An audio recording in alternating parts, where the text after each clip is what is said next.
अस्सलामुअलैकुम। आपकी अपनी अनुशे आपके साथ हाजिर है अपने आज की व्लॉग के साथ। मैं उम्मीद करती हूँ कि आप सब बिल्कुल खैरियत से होंगे और मैं दुआ करती हूँ कि आप सब जहाँ रहें खुश रहें, शादो आबाद रहें, हंसते मुस्कुराते रहें, मेरी वीडियोस को देखते रहें, उन्हें लाइक करते रहें और मेरे चैनल को सब्सक्राइब कर लें। आज मैं एक और मिस्ट्री स्टोरी लेकर आई हूँ। ये सच्चे वाक़यात मैं आपको सुनाया करूँगी जो दुनिया में गुज़र चुके हैं। हकीकत में कोई फिक्शन नहीं, कोई महज कहानी नहीं, सच्चे वाक़यात और अजीब व गरीब किस्म के वाक़यात, ऐसे कि जिन पर अकल दंग रह जाए कि ये क्या था, ये कैसे हुआ।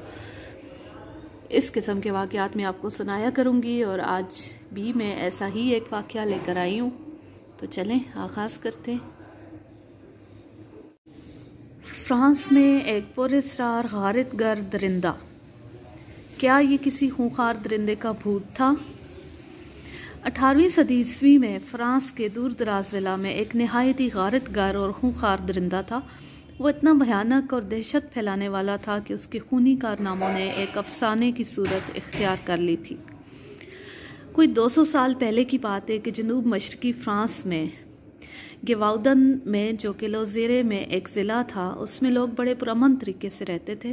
किसान और गदरिये इन छोटे और दूर दराज गाँव में खामोशी से अपनी रोज़ी कमा रहे थे, यानी माहौल नहायत ही पुरसकून था और इनको ये बहुत ही कम तवक्को थी कि उनका इलाका दूर दराज तक एक खौफनाक अजाब की सूरत में मशहूर हो जाएगा।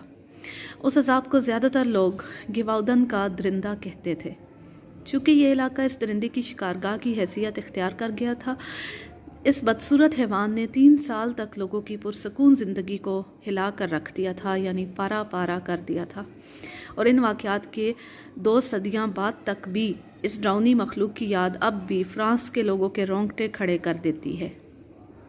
ये सब कुछ गेवाउदन के मशरकी हिस्से में लिंगाने या लिंगान के करीब मरक्वायर जंगल में जून सन 1964 में शुरू हुआ। एक नौजवान कमसन बच्ची अपनी गायों की बाहर निगरानी कर रही थी जब अचानक उसने एक घिनौने दरिंदे को देखा जो उस पर हमला कर रहा था, मगर उसका कुत्ता भाग खड़ा हुआ। वो दरिंदा उस बच्ची को हड़प कर गया होता अगर गायों ने इस अजीबुल खलकत दरिंदे को अपने सींगों से एक हद तक रोके ना रखा होता। गायों ने उसके दूसरे हमले को भी रोक रखा और नौजवान औरत खुशकिस्मत थी कि वह चंद खराशों और फटे कपड़ों के साथ बच गई। मगर यह वाक़या एक गज़ब का बुरा वाक़या था। खौफज़दा देहातियों ने इस कांपती हुई शिकार हो जाने वाली मजलूम लड़की से उस दरिंदे के बारे में सुना।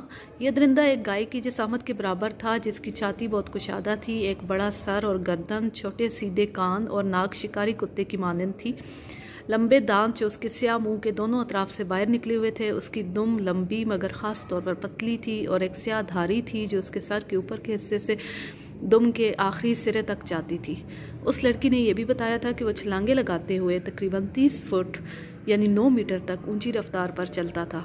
क्या ये कोई देव कामद भेड़िया था?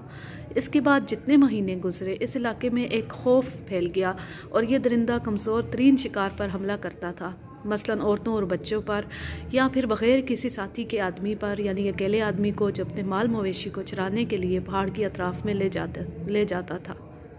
अक्सर को तो वो हड़प कर जाता और साथ भी ले जाता। शायद इससे भी बदतरीन सूरत हाल ये थी कि लोगों ने आद खाई हुई और गरदगरी का शिकार हुए मुर्दा जिस्मों को देखा और उनके फाड़े हुए अज़ा इधर उधर बिखरे होते। जैसा कि उसकी कत्ल गरदगरी बग़ैर किसी रोक टोक के जारी रही तो लोगों ने उसको भेड़िया नुमा हैवान ख्याल किया और ऐसा शैतान जिसको कोई नुकसान नहीं पहुंच सकता था। और जब भी लोगों ने दरिंदे का हवाला दिया, हर आदमी समझ जाता था कि उसका मतलब क्या था। खौफ व हरास सारे इलाके में फैल गया। जो ही दरिंदे ने मार्गराइट पहाड़ों को खून रेजी के निशानात छोड़ते हुए आड़ा तिरछा अबूर करना शुरू कर दिया, लोगों में दहशत और घबराहट फैल गई और उन्होंने अपने आप को घरों में बंद कर लिया और इतनी जुर्रत ना थी कि वो अपने जानवरों को चरागाह तक ले जाएं। फिर किसानों के पास किसी किस्म के कोई जंगी हथियार ना थे बंदूकें वगैरह या असला वगैरह ना थे और महसूस करते थे कि वो इस मुहीब हैवान के ख़िलाफ़ कुछ भी नहीं कर सकते उन औज़ारों के साथ जो उनके पास थे। उनके पास क्या था? यानी अगर किसी के पास कोई हथियार या औजार हो सकता था तो वो था एक छोटा डंडा जिसमें नोकदार बटन लगे हुए थे, एक तिरछोल और एक संगीन या खंजर। ताहम उन्होंने इस हैवान को मारने वालों की टीमें बना दी ताकि वो हर रोज़ दरिंदे के कदमों के निशानात देखें। उनमें से जो नुमायाँ या मरात याफ्ता थे उनके पास बंदूकें थीं, मगर उनमें से बास शिकारियों को उस इलाके के शुरफा के लोगों के साथ मुंसलिक कर दिया गया, यानी वो उनके घरों की हिफाजत करें। ऐसा मालूम होता था कि बंदूकें भी बेकार हैं। ताहम जब शिकारियों ने दरिंदे पर गोली मारी तो उसने उनको कोई नुकसान नहीं पहुंचाया। हर नई कहानी ने एक नया अफसाना बनाया और लोगों में खौफ और रास बढ़ता ही गया। 8 अक्टूबर सन 1964 को 2 शिकारियों ने इस दरिंदे को देखा और सिर्फ 10 कदमों के फासले से गोली चला दी।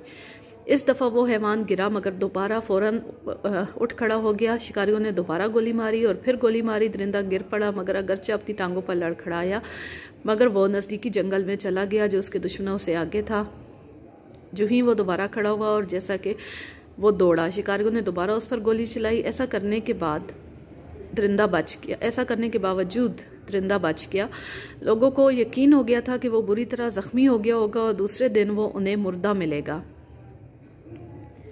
मगर उसके बरक्स उनके खौफ की इंतहा न रही जब उन्होंने देखा कि दूसरे दिन कई लोग मारे गए थे। इस वाक़े ने इस कहानी को जन्म दिया कि गिवाउदन का दरिंदा असलहे पर जादू कर देता था। अगले महीने किसी कप्तान दोहा मेल नामी ने इस दरिंदे को मारने का इंतज़ाम मजबूती से अपने हाथ में लिया। उसने शिकार को हंका कर लाने वाले बहुत ज़्यादा किसानों को मुनज़्ज़म किया और उनकी रहनुमाई घुड़सवार फौजियों के एक दस्ते ने की जिसमें 40 प्यादा और 17 घोड़ों पर सवार थे। मगर वो दरिंदा इतना चालाक और होशियार था कि उनके जाल में ना फंसा और ऐसा कई बार हुआ। लिहाजा ये तमाम कोशिशें बेकार हो गई। फौजी दस्ते का ख्याल था कि उन्होंने दरिंदे को मार दिया है, लेकिन हर दफ़ा उसने राय फरार इख्तियार की। वो किसी न किसी तरह बच निकलने में कामयाब हो जाता था। इस दरिंदे को मारने का, ख़त्म करने का एक बहुत बड़ा इनाम रखा गया और इस लालच में फ्रांस के तकरीबन तमाम हिस्सों से शिकारी गिवाउदन आ गए इस उम्मीद से कि वो रकम जीत लेंगे। लेकिन आखिर में किसान गैर मुतमईन हो गए, बल्कि वो इस फौजी दस्ते से नाला हो गए जिनसे उन्होंने खाना खाया, उनके खेतों को रौंदा और उनके घरों का मुहासरा किया। ऐसा महसूस होता था कि शायद दरिंदे ने महसूस कर लिया था कि आबादी सिपाहियों और शिकारियों के दरमियान एक बुरे महसूसात पैदा हो गए थे, तो पहले से भी बड़े खौफनाक तरीके से गारतगरी मजीद बढ़ गई। लेकिन इस दफ़ा गिवाउदन के दरिंदे की कहानियाँ यूरोप के दूसरे मुल्कों में भी फैल गईं। उन्होंने बादशाह लुइस पांचदहम को मजबूर कर दिया कि वो फौरी एक्शन ले। लिहाजा उसने किसी डेनीवाल नामी शख्स को उस इलाके में भेजा। डेनीवाल एक मशहूर शिकारी था कि उसने 1200 भेड़िए मारे थे। ये फरवरी सन 1765 की बात है। उसने मेल्जियो मकाम के करीब अपने 6 बेहतरीन कुत्तों के साथ दरिंदे का खोज लगाना शुरू कर दिया। अब बदकिस्मत डेनिस फैमिली भी इस वाक़े में शामिल हो गई। एक ख़ानदान जिसकी किस्मत किसी तरह दर्दनाक तरीके से दरिंदे की तारीख से मुंसलिक थी। इस ख़ानदान में माँ बाप के अलावा उनकी 2 बेटियाँ जेनी जोलेनी 20 साल के करीब थीं और 2 बेटे जैकस और सेलवेन जिनकी उम्रें बिलतरतीब 16 और 10 साल थी। वो ना अमीर थे ना गरीब। उनके पास चंद गायें, भेड़ें और बकरियां थीं जिनकी देखभाल ये बच्चे करते थे और सेंट प्राइवेट दुफाओ गांव के बाहर मारग्राइडे पहाड़ों के दामन में रहते थे। उन्होंने गुज़श्ता मौसम ख़ज़ा में दरिंदे की खूब खराबी के वाक़यात सुने थे और दुआ की थी कि वो बच जाएं, लेकिन ऐसा ना हो सका। मार्च सन 1965 में जब 1 महीने से डेनीवाल इस इलाके में था तो डेनिस फैमिली के 3 बड़े बच्चे अपने जानवरों की गलाबानी मेल्जियो के करीब कर रहे थे, यानी निगरानी कर रहे थे। जैकस ने एक चट्टान के नीचे आग जला रखी थी। अचानक उसकी बहन जेनी ने एक चीख मारी। देखा तो वो दरिंदा उसके ऊपर था और उसे सर से पकड़ा हुआ था।